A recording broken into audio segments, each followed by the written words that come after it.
In this video, we will calculate the mean, median, mode, range, margin of error, sample size, and the last is t-test. Let's begin with the mean. So, how to find the mean?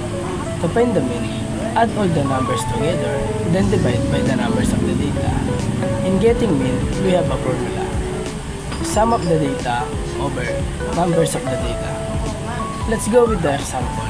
Our set of data is 8, 12, 10, 9, and 6. You should add them to get the sum of the data. 8 plus 12 plus 10 plus 9 plus 6 over 5, which is the number of the data. We got 45 over 5. Basically, 45 over 5 is equal to 9. So our mean is 9. Next is the median. To find the median, by ordering all data points and picking out the one in the middle, or if there are two middle number, taking the mean of those two number. We need to arrange the number or set of data from the lowest to highest. Here's an example set of data of 8, 12, 10, 9, 6. Then arrange them in order 6, 8, 9, 10, 12. To find the median, we just need to find the middle number or by eliminating the first and the last number and the second to the last number. Then our median will be 9. What if there are two middle numbers? We just need to find the mean. For example, 8, 12, 10, 9, 6, 5. Then arrange them in order 5, 6, 8, 9, 10, 12. As you can see, there are two middle numbers. First, eliminate the first and the last number, and the second to the last number. And the remaining number will be 8 and 9. Then, we'll use the mean formula and add them and divide them in 2, and we will get 8.5. Next is mode. How to find mode? To find mode, this is the most frequent value of a set of data. Example, our set of data are 5, 10, 15, 20, 10, 25, 30, and 35. To find mode, we need to count the number of each data. In number 5, we have 1, 10, 2, 15 is 1, 20 is 1, 25 is 1, and 30 is 1. 10 has the highest count, so our mode is 10. Next is range. How to find range? To find range, the difference between the highest and lowest value from a set of data. Here's an example. A set of data 5, 10, 15, 20, 10, 25, 30, 35, 40. Find the highest and the lowest, which is 40 and 5. Then the last step is subtract them. 40 subtracted by 5 equals 35, and that is the range. Next is margin of error. It's a statistic expressing the amount of random sampling error in the result of a survey. The formula of margin error: E equals square root of big letter N over small letter n minus 1 over big letter N. Here's an example of margin error. A sample of 500 in a population of 10,000. So, E equals square root of 10,000 over 500 minus 1 over 10,000. The next step is divide 10,000 over 500 equals 20. Then, the next step is subtract it by 1. We get 19. 19 over 10,000 equals to square root of 0.0019. The next step is square the answer 0.0019. After we get the answer, we just simply multiply it by 100%. So the answer is 0.436%. Next is precision level. 100% subtracted by percent of margin error. So 100% subtract by 0.436% equals 95.64%. Next is sample size. The number of participants or observation included in the study. Formula of sample size. Sample size is equal to population over 1 plus population multiplied by margin of error squared. Our given are Population is equal to 15,000 students. Margin of error is equal to 10 or in decimal form 0.10. Let's substitute the given value. Sample size is equal to 15,000 over 1 plus 15,000 multiplied by 0.10 squared. First, we need to get the square root of 0.10. The square root of 0.10 is equal to 0.01. 0.01 multiplied by 15,000 is equal to 150. 1 plus 150 is equal to 151.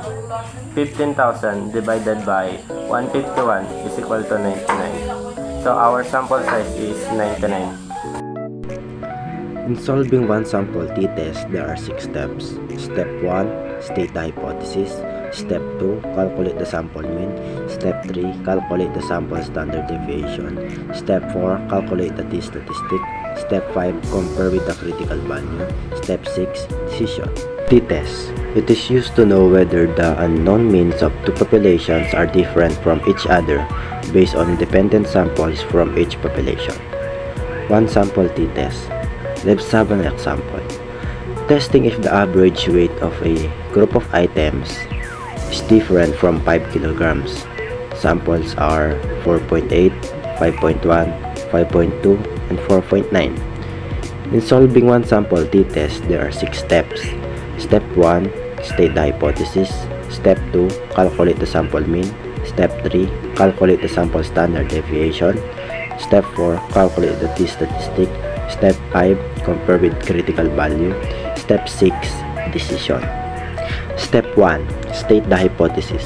In hypothesis, there are 2 types. We have the null and the alternative. In null hypothesis, the mean weight is 5 kilograms for our example. Mean is equals to 5.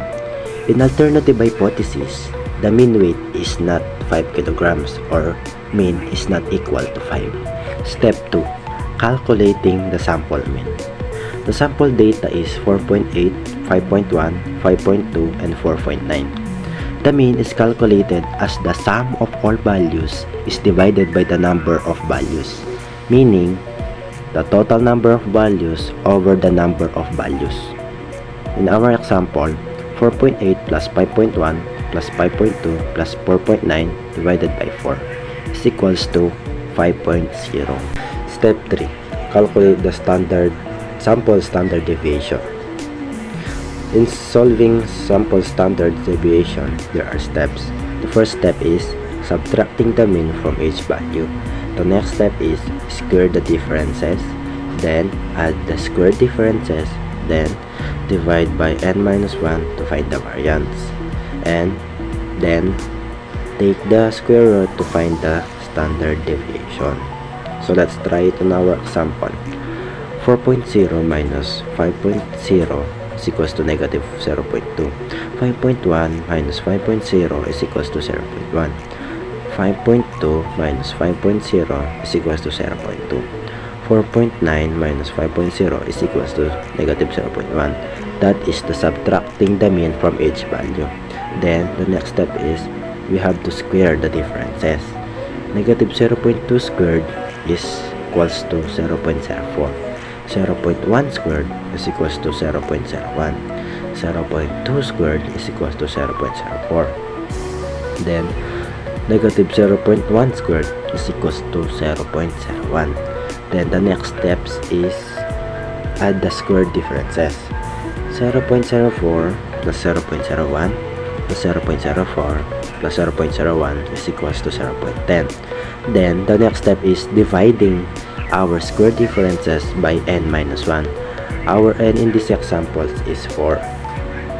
So 0.10 divided by 4 minus 1 is equals to 0.10 divided by 3.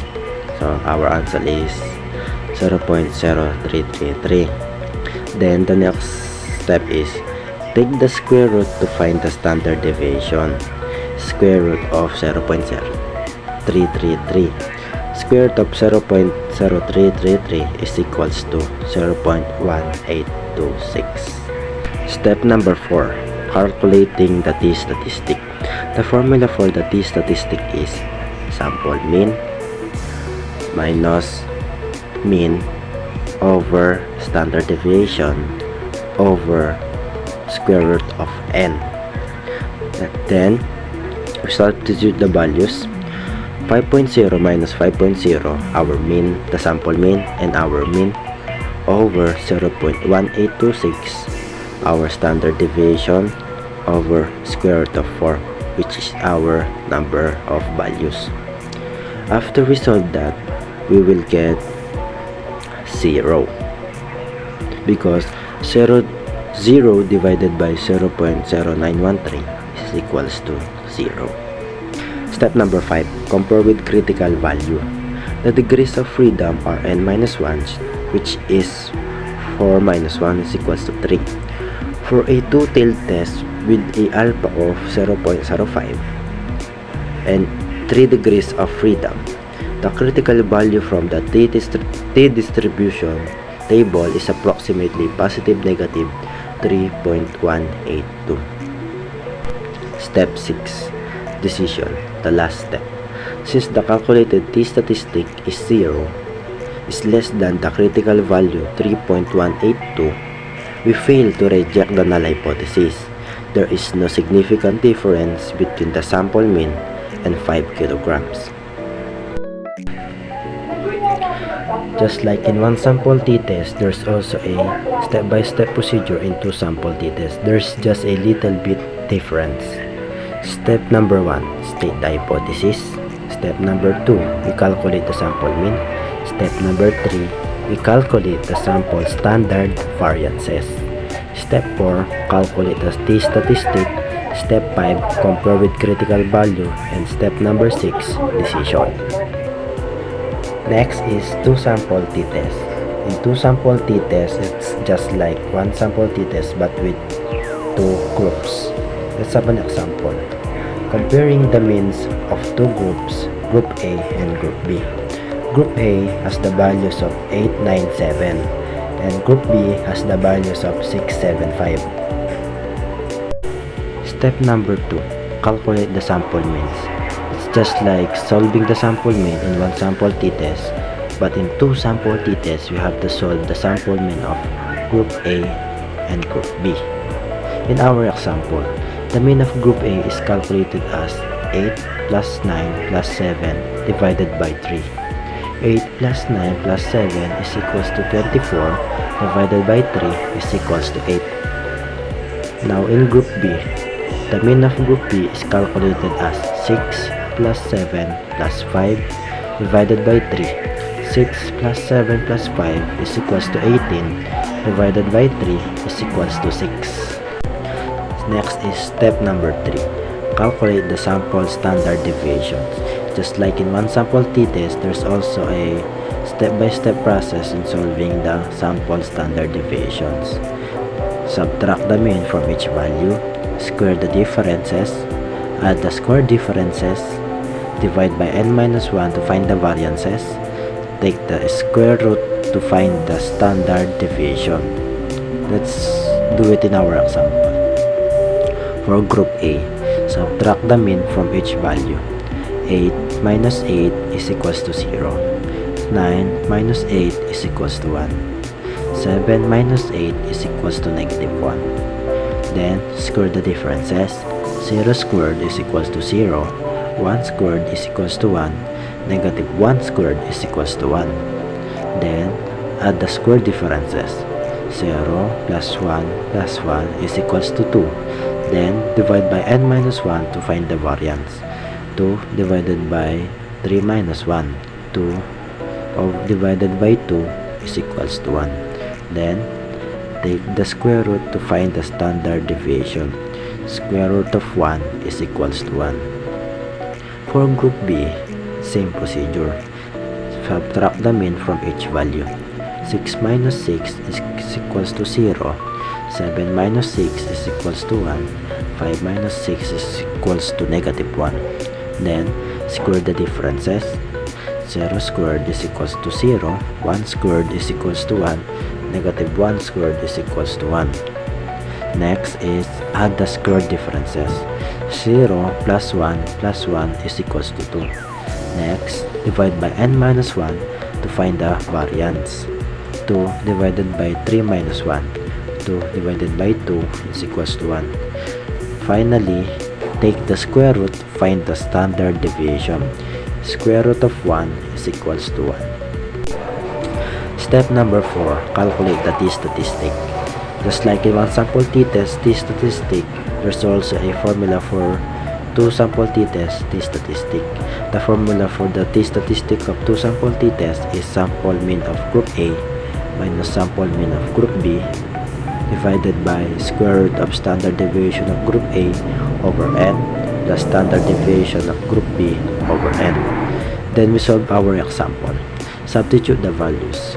8 minus 6 divided by square root of 1 over 3 plus 1 over 3 equals 8 minus 6 is equals to 2 divided by square root of 1 divided by 3 is 0.3333 plus 1 divided by 3 is equals to 0.3333. So we get 2 divided by square root of 0.3333 plus 0.3333 is equals to 2 divided by square root of 0.667.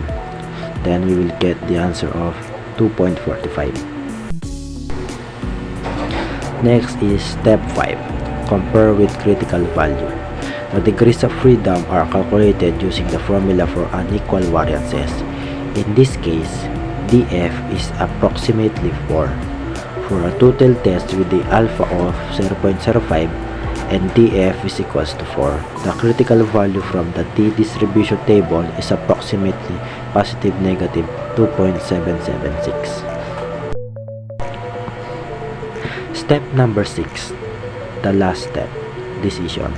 Since the calculated t-statistic 2.45 is less than the critical value 2.776, we fail to reject the null hypothesis. There is no significant difference between the means of the two groups.